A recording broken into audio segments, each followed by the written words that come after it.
タを渡して、私はあんたの。これだけは置いてくわ。全部壊して。So, we're saying goodbye to the Fox X-Men again.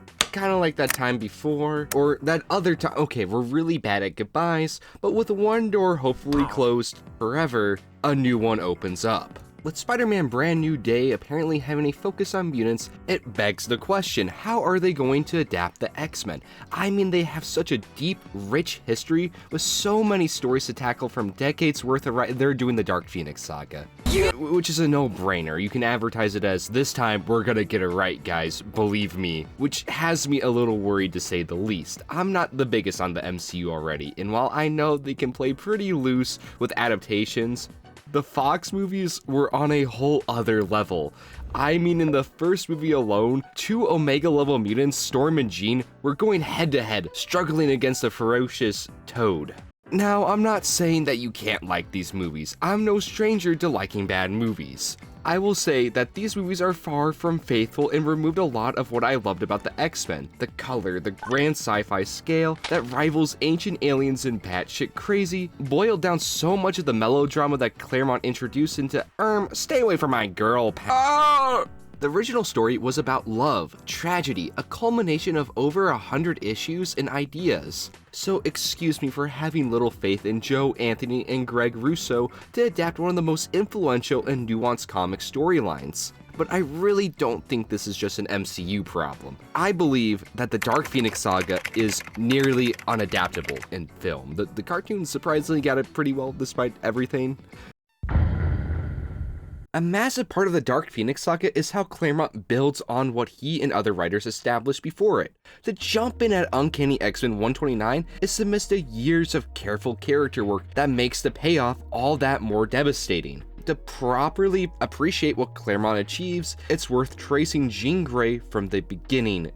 Jean Grey's early childhood was surprisingly not noteworthy. Dissimilar to many a superhero, she grew up with a loving family, a decent home in upstate New York, and had a best friend by the name Annie. But all of that would come crashing down at the age of 10. A car would come tumbling down the street, would strike the poor girl Annie down. Jean looked on in horror, her friend taken from her in a blink of an eye. She held her close, hoping someone will help. But help would never come, and worst of all, in this very moment, Jean Grey would unlock her latent mutant ability, telepathy. But she didn't know how to control it. For weeks after Annie's death, Jean would experience her friend's final moments on repeat. Jean would spiral into a deep depression and lock herself away, terrified that what she's suffering through is something that nobody else can even begin to comprehend. Well, almost nobody. As the professor himself, Charles Xavier, someone who shared her gift, was able to tell her that she has something truly special. This was her own special place, something that she should embrace with open arms. She soon would find herself taken under Xavier's wing to learn more about her mutant gift, and would go on to become a founding member of the X-Men with the likes of Beast, Iceman, Angel, and of course, Scott Summers. The original 5 would go on many merry adventures, take their very first major test, the Juggernaut. Charles Xavier's own stepbrother, Kane Marco, a man of pure unstoppable force. The X-Men threw everything they had at him, and it wasn't enough. It took every ounce of Jean's telekinetic ability just to stall him long enough for the team to finish the job. A brutal introduction to what this life could actually look like. Their bond would grow. They shared a gift, a dream for mutants. They always saw her as sort of an older sister figure, someone who was level-headed but compassionate, always willing to lend a hand to help the people she cares for. Though the mission to the living island, Krakoa, would prove to be the closest the original X-Men ever came to a true demise, capturing the team and leaving Cyclops as the sole survivor to make it back to Xavier, believing he lost almost everything he'd built. Xavier did the only thing he could do, assemble an entirely new team to go back in and pull them out. And it worked. But for Jean and the rest of the original 5, seeing that Xavier's dream didn't depend on them alone, that there was a whole new generation ready to carry it forward, Finally, for the first time, she could live her own life. Maybe it was a little selfish to turn her back on everything she worked for, but at the same time, she dedicated the last 8 years to the mutant cause. She almost died for it, and after that, she has more than earned her flowers. So her and the rest of the original 5 made the hard choice of leaving the X-Men. Well, almost the rest of the original 5, as Cyclops decided to stay. You see, while Jean knew what life was outside of the X-Men, Cyclops didn't. She had a family at home, while for Scott, this was his only family. He didn't have anything else to live for besides the X-Men, but Scott neglected one thing. Scott had something else to live for: Jean Grey. Jean wanted to live the rest of her life with Scott, but they still loved each other. Knowing how much Xavier's dream mattered to Scott, they would share one last burning kiss before going their separate ways. Okay, not really for long, like 4 issues long. Jean and Scott would soon reconnect, go on dinner dates, and their relationship flourish. And hey, soon enough, Jean would once again rejoin the X-Men. Stuck in space, the X-Men have little hope. To make things worse, solar radiation seeps into their shuttle. Though there's one person who has a chance. Jean Grey. She goes out and guides the ship, so there's a chance that maybe the X-Men can live another day, even if she won't be there to see it. 27 minutes. Not too bad for the rest of my life. Despite how much she tries to hide it, she's mortified. She's going to die, but pushes through nevertheless. In this single scene, it shows how much Jean is willing to throw everything away for the sake of the team. Something that'll be persistent throughout the entire saga. But the worst part of it all, she may not have enough energy left to save the X-Men. Her body withers, her hair falls out from the strain of having to brunt the majority of the radiation. But her silent cries are answered by a cosmic being, the Phoenix. A force so powerful, it's the life of every single being that is and will ever be. This being is deeply moved by Jean's personal story. Ready to sacrifice everything for her family, for her love, Scott Summers, she embraces the Phoenix Force. And while she did die that day, she emerged as something so much more powerful. No longer known as Marvel Girl, she's known as the Phoenix, leading to the survival of not just the X-Men, but also Jean herself. The Phoenix Force is kind of odd. You see, Claremont wanted to move away from the damsel in distress story that Jean was kind of falling into, and thought a massive power boost would be a push in the right direction.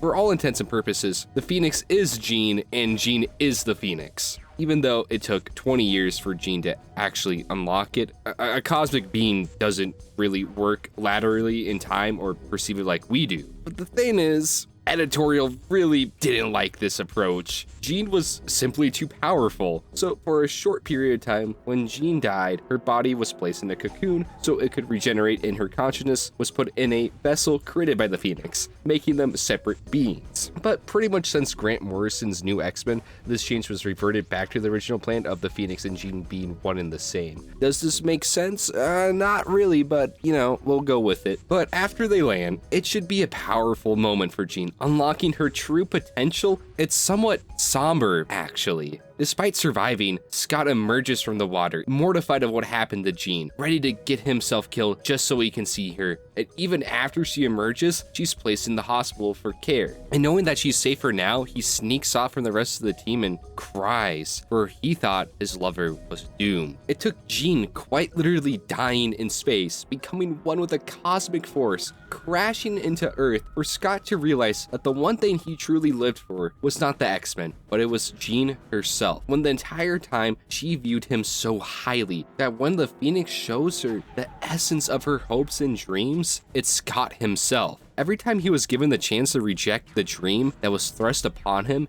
he fails to seize it. Until now, unknown to either of them, arguably too late. As this isn't just Jean anymore. This is Jean with a force of nature. Something so powerful that it isn't grounded by Jean's humanity, but it only heightens it. She feels emotion more intensely than anyone can begin to imagine. The Phoenix makes the highs so much higher, and the lows, they're absolutely rock bottom. This here is a key element to the Dark Phoenix saga, is that this story is first and foremost a tragic romance. What makes this story so interesting is is that it's a low point in the relationship. Despite some hurdles, Scott and Jean are able to bring the best in one another. Jean is one of the few people to allow Scott to see without his visor. Through all the red, he can still see her face for all its beauty. But here it shows that they haven't earned this point of the relationship, that they couldn't be any more different emotionally. Scott, while emotional, is true, we've even seen it, but what's more true is that Scott will bury these emotions away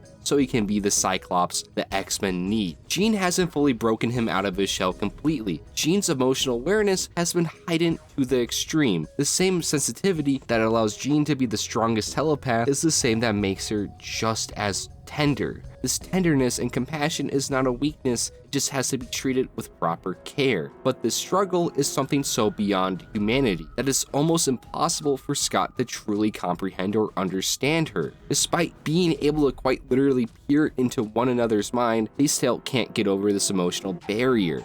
But despite all this melodrama, it doesn't separate them, it only brings them together. Besides all the grandiose story elements to this tale, it's still between two lovers than anything else. Then we turn to the movies for a moment. Considering how important these two are to the overall narrative, Scott Summers, the guy I droned on about, has less than 4 minutes of screen time, and Jean is really only comparably better. Yes, the movie that's based on the story, that's quite literally named after her, is only in the movie for 14 minutes. Somehow, less than Magneto, who, spoiler alert, does not appear once in the whole Dark Phoenix saga, and is somehow more important than Jean proper. By not just skimming over the relationships, but the characters themselves, you do a massive disservice to your adaptation of the storyline. You cannot have a Dark Phoenix story without Jean or even Scott. I know, an insane statement to make. And I've not even talked about the 2019 Dark Phoenix movie because look,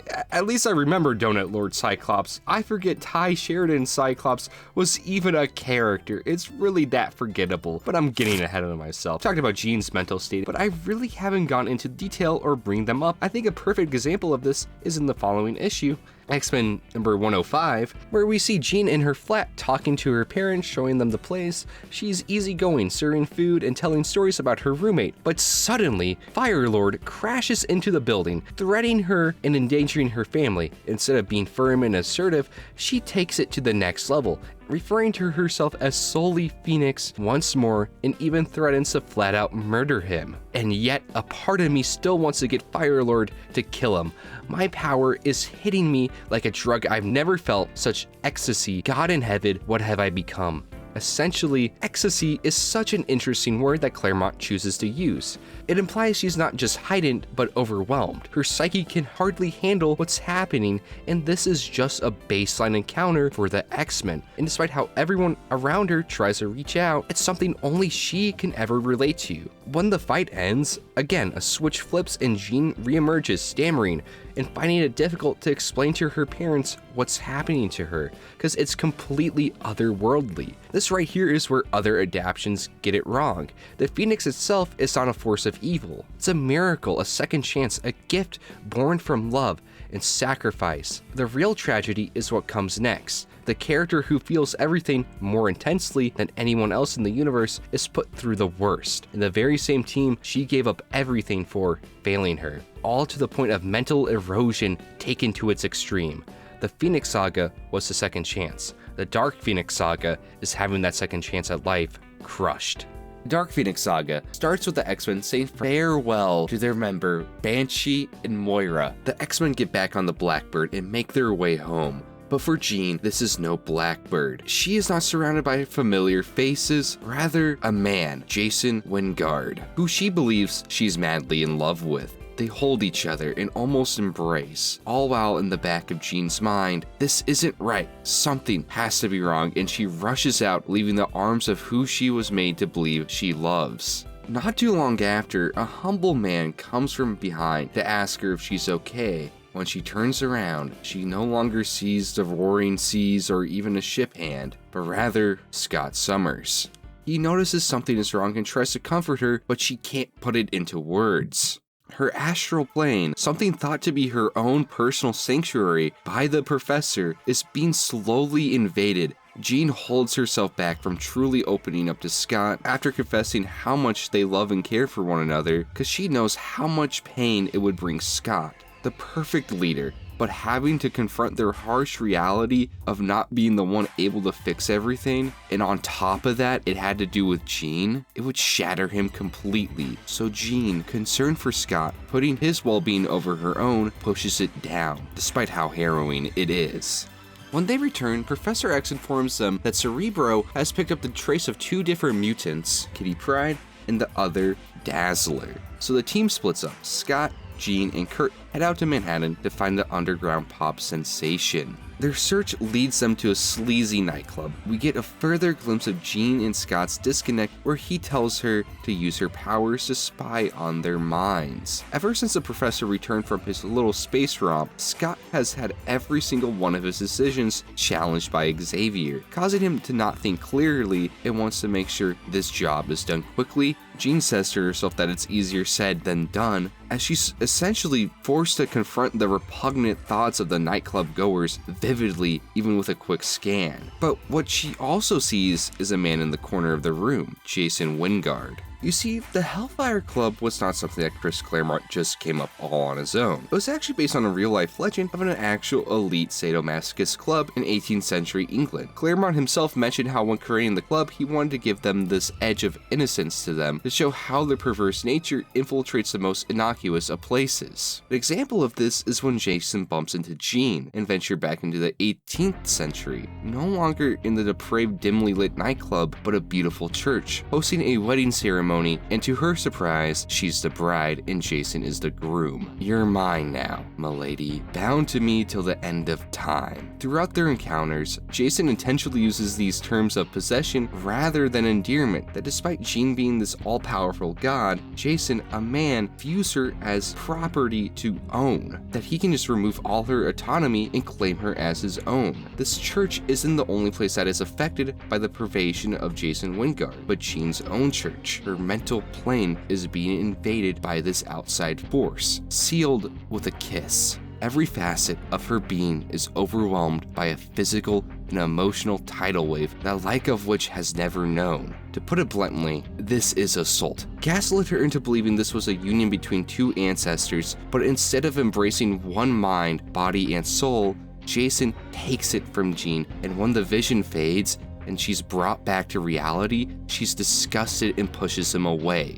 I know it's a little bit of a stretch to say, I think Mastermind is one of the most repulsive villains in the X-Men history. It has this level of groundedness to it. The scene is all more horrific after remembering how much the Phoenix enhances this pain. Something that would already be awful to go through is all the more terrible for Jean, and sow the seeds of what will soon be known as the Dark Phoenix. We soon have Nightcrawler return and warn them that something is up, and they have to rescue the rest of the X-Men, as while they were searching for Kitty Pryde, Emma Frost and the rest of the Hellfire Club have kidnapped them. And when they head out, what I find interesting is that they see Jason standing outside the club, and Cyclops calls him his rival.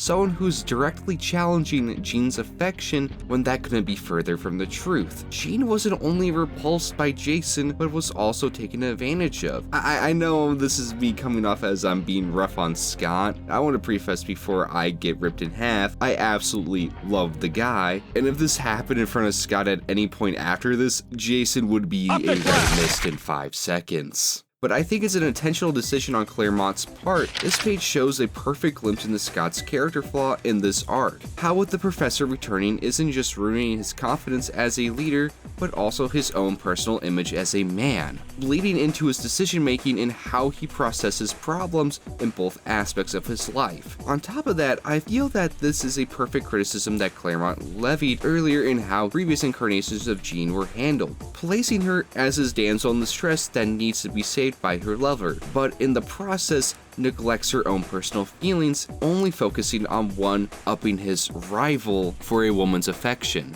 I don't think this is too far of a stretch, as later on in the 80s, Claremont would explore the Hellfire Club and show the misogynistic hierarchy between its male members and its female members. especially with characters like Emma and Sage, who were also victims of the club itself. I know some people may say that I'm looking too deep into this, that Claremont wasn't just using this moment as a critique of sexist tropes in comics, but I think this undermines his intentionality as a writer when his most famous examples of it is the mutant metaphor, placing the mutants as this marginalized group that faces discrimination for being born with the X gene. The purpose of the mutant metaphor is to explore the general idea of otherism, marginalizing individuals or groups by defining them as fundamentally different to a normative in-group. Take Chris Claremont's seminal work, God Loves, Man Kills. The first few pages in the book focus on two black children running in the middle of the night in peril, seemingly for hours. But no matter how far they run, they meet the purifiers. They coldly open fire on the two children, hanging them on a swing set to be an example to the innocent. The plain text reading is pretty simple, with the intentional subtext that two black children are killed by a mob of white Christian extremists is not something that should be discarded. It was an intentional choice to show how racism and hate bled so deep that it seeped into one of the most innocent locations, a school playground. To say that this is just looking too deep into a comic book would be a disservice to Claremont's legacy as a writer, as he wrote one of the first and most significant comic book series to deeply and consistently explore socio-political issues and open the door for other writers to explore similar topics. Not to say that it's perfect or Claremont himself properly uses the metaphor all the time. But with Claremont especially, there's always this underlining subtext to his work that should never go unnoticed. Jean Grey, despite being all-powerful, is still a victim to how men view women as playthings that can be controlled and how the men in her life fail to see what truly happens to her, and I think a good example is in the following issue, where after the X-Men rescue the team from the Hellfire Club, Jean is confronted none other by Emma Frost, and a psychic battle ensues. But something as powerful as the Phoenix is all too much, and Jean quickly overpowers the White Queen with zero remorse. Storm senses something is wrong with Jean, something entirely new is emerging from their friend, and she tries talking about it with Scott, but his self-doubt eats away at him. If he, as a leader, failed the love of his life, what does that say about him? So he tells Storm that they're probably just assuming things, and Jean would never take another life, which is such a great way to set up Storm taking up the role as leader from Scott by showing how they would both navigate such a difficult situation. Storm is able to pick up on the more subtle notions of her character. It challenges his underlying flaw that he believes he has to be the perfect leader. Gosh guys, is Claremont a good writer or what? Gosh guys, was Claremont a good writer or what? With the help of Warren, they're able to get a lead as to who is behind the Hellfire Club and why they're so obsessed with the X-Men. The team puts together their best disguises and are immediately found out, and Jean Grey becomes the Black Queen, a member of the Hellfire Club against her will. At least we got a really cool Wolverine panel. Enough said. While they are in the Hellfire Club, for Jean as the Black Queen, she time slips into the 18th century and she begins to torture these traitors. Scott, captured with the rest of the X-Men, has one more ace up his sleeve. He tries thinking all the times him and Jean were together and prays that a single stray thought catches Jean's attention and he can infiltrate their astral plane. But as he starts to time slip and barges through the door, he's met with Wingard, who challenges him to a classical duel. Swords clash, and despite Scott's best efforts, he's overpowered, and the final ties that connect Jean to the X-Men are cut in one single slash, leaving Scott on the floor dead. Okay, not really, and his ploy did work as the shackles of the Mastermind are loosened and Jean is able to regain control. Freeing the X-Men, and as they beat down on the Hellfire Club, Wingard tries making an escape, but Phoenix catches up to him and enacts her revenge. That he used her dark, repressed part of her psyche, so she might as well return the favor. In a blink of an eye, the Mastermind's brain is flooded with every nanometer of the cosmos. His mind is unable to control all that information and breaks. It's such a bittersweet moment, at least for Jason. There's a sense of finality to his ultimate fate. He gets to rest, while for Jean, and she has to go on living with it. This isn't something the X-Men beat. It's not an obstacle to overcome. It's a very real and tragic event that sticks with you. Something that doesn't wrap up in a single issue of a comic, and we see that collide. Jean Grey, a young woman of extraordinary beauty, strength, courage, a charter member of the Uncanny X-Men. None of that has changed, and yet everything has changed. She fights the X-Men, saying that it didn't have to come to this, but it's something that she has to do to truly leave the life she had led previously. Even after Wingard's presence is gone physically, the pain he brought her still lingers. After knocking them out cold, Jean flies up into the stars, releases a fiery nova in her despair, consuming an entire solar system. At the edge of the solar system, the Shi'ar Empire sees this and makes their way to Earth following Jean. Jean returns home and sees her parents. A joyful reunion is cut short as she can barely contain Phoenix. Stray thoughts of what her family thinks of her, how they fear her, and it hits like a truck. The weight is unbearable and the Dark Phoenix resurfaces, flying away, until the X-Men sneak up on her. Beast created a power dampener, a device that can stop her from tapping into the Dark Phoenix. Scott and Jean argue, saying that she failed to kill them because she loves them too much. Charles comes from behind, blasting her with a psychic attack. He tries to own up to his mistake, but she retaliates, saying that if he didn't meet her, that she seeks revenge for what she has gone through. Getting into a clash once more, the sky erupts with psi energy, though Charles he's able to keep up with because Jean deep down is tired of all the pain she has gone through. Charles is able to seize the moment and stop her, and Scott catches her. He proposes to her and they embrace, but all is not well, as in a flash, the X-Men are captured. For the murder of countless species, Jean Grey is found guilty by the Imperial Guard and is sentenced to death. But Xavier, with his big fucking mouth, demands a trial by combat. I think a really neat detail is that she puts on her Marvel Girl outfit before in an attempt to try to return to simpler times. Before everything that ensued, they're no match, and their only hope is once again Jean, who tries to use the Phoenix. The Shi'ar, terrified of the Phoenix, orders to destroy the Earth. With the little control she has, she begs her family to put her down, but nobody can bring themselves to go through with it. So Jean, once again, makes a sacrifice for them. Jean rushes off into a tunnel with Scott close behind her. In the end, she felt that death was the only way to stop it.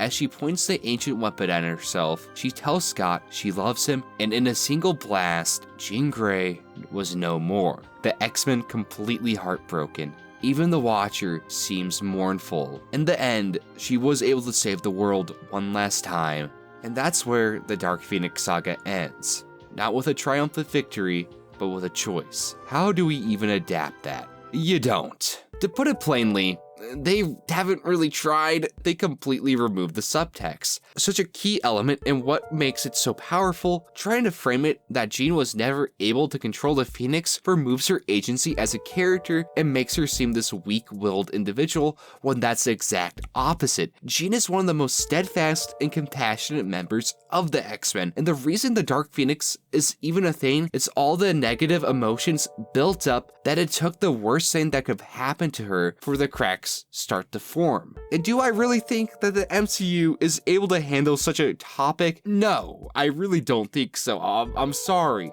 But to completely remove it would be, to me, the coward's way out. It's like adapting Magneto, but completely removing his backstory. You completely remove the nuance from the story. As well, both movies kind of frame the Dark Phoenix as the end of the X-Men, when that's far from the case. Just like Jean, it was the end and rebirth of the team.